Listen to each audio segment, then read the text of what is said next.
1, 2, 3. Bonjour les brutes. Un bon show web féministe. Hey, ça fait du bien, hein? Fallait que ça arrive. Racontez-moi un peu l'essence derrière les brutes. Ben, on s'est rencontrés, Lily et moi, on voulait faire quelque chose ensemble. Je l'avais vu défiler les seins nus sur Sainte-Catherine, fait que je me disais, ah, ça, c'est la fille avec qui je veux être en team.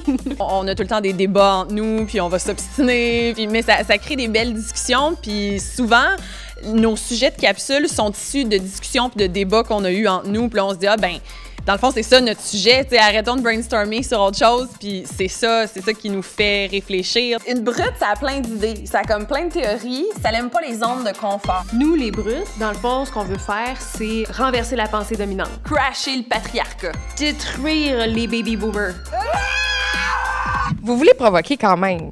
Tu sais, il y a vraiment, on sent qu'il y a, de vouloir choquer ou de vouloir shaker les gens. En fait, ce qu'on se rend compte, c'est que c'est pas très difficile de choquer les gens quand on est deux filles qui disons vraiment le fond de notre pensée puis qu'on se laisse pas piler ses pieds. Ça arrive très rapidement que les gens font comme « Oh mon Dieu, elles ont-tu vraiment dit ça? Elles ont-tu vraiment fait ça? » Donc, je sais pas si c'est une démarche délibérée de notre part plus qu'une démarche d'authenticité. C'est juste que nous, on y va à fond puis on se censure pas puis ben ça donne ce que ça donne après. Il y a vraiment une effervescence du girl power. On commence à le voir à la télévision.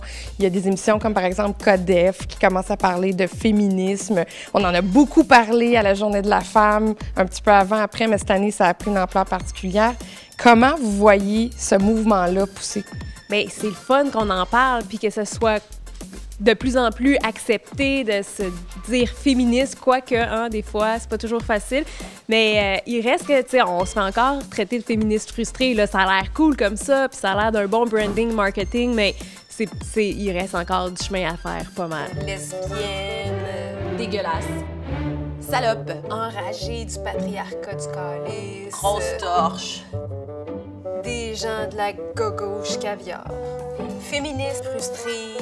Ce qui fait que je pense qu'on en parle beaucoup depuis les dernières années, c'est beaucoup les réseaux sociaux. C'est que les filles, on peut se fédérer maintenant, puis on peut échanger sur nos expériences de vie, puis faire comme « Ah oui, toi aussi, tu vis ça? Ah ouais, ben moi aussi, puis telle affaire. » Puis fait que ça crée des discussions, puis ça nous rend alerte justement à ce que vivent les autres femmes. Elle est baveuse. C'est le genre de personne que intellectuellement tu veux de ton bord.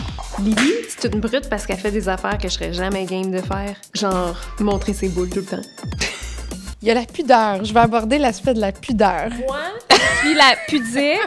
Lily, c'est celle dans L'exhibitionniste. OK, là, vous allez m'expliquer de quoi? Parce que vous parlez clairement au Y. Hein? Ça a été assumé.